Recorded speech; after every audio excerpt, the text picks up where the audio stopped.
Chris wasn't really pleased with his current assignment as a relief branch manager at Commerce Trust Bank, but it was a means to an end. Employed by the bank for almost 2 years as a branch management trainee, Chris desperately wanted to escape the training program and begin a career as a branch manager. He had earned strong praise from his superiors throughout the training program, and Chris hoped this last phase of training would pass quickly and uneventfully. As a relief manager, Chris took overall management functions in various Commerce Trust retail branches whenever the regular office managers were out of town for more than one day. The relief manager's position was particularly challenging. Chris was called upon regularly to make quick decisions regarding check cashing, loan approval, and employee supervision when he knew few of the regular branch customers. For assistance, Chris often relied on the judgment and experience of the senior tellers and customer service representatives within each office he managed. One recent assignment was particularly difficult because Chris was called to work in a small suburban office staffed by relatively inexperienced branch employees.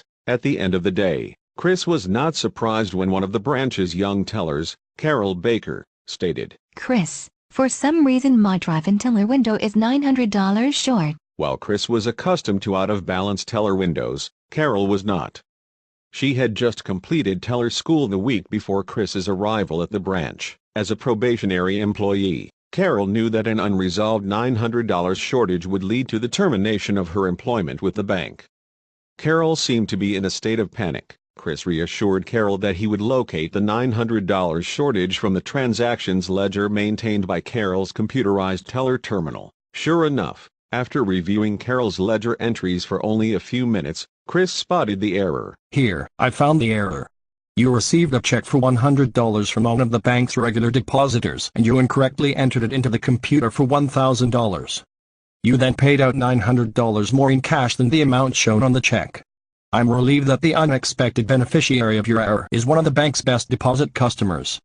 I'm sure the customer pulled away from the drive-in window without realizing the mistake. I'll phone the customer and explain the bank's error." When Chris phoned the customer to explain the bank's error, however, he was shocked when the customer reported receiving only $100 from Carol's window. Chris mentioned that Carol would lose her job if the error could not be resolved. The customer steadfastly maintained that Carol had only paid $100 in exchange for the $100 check. Hanging up the phone, Chris turned to Carol, who was already in tears.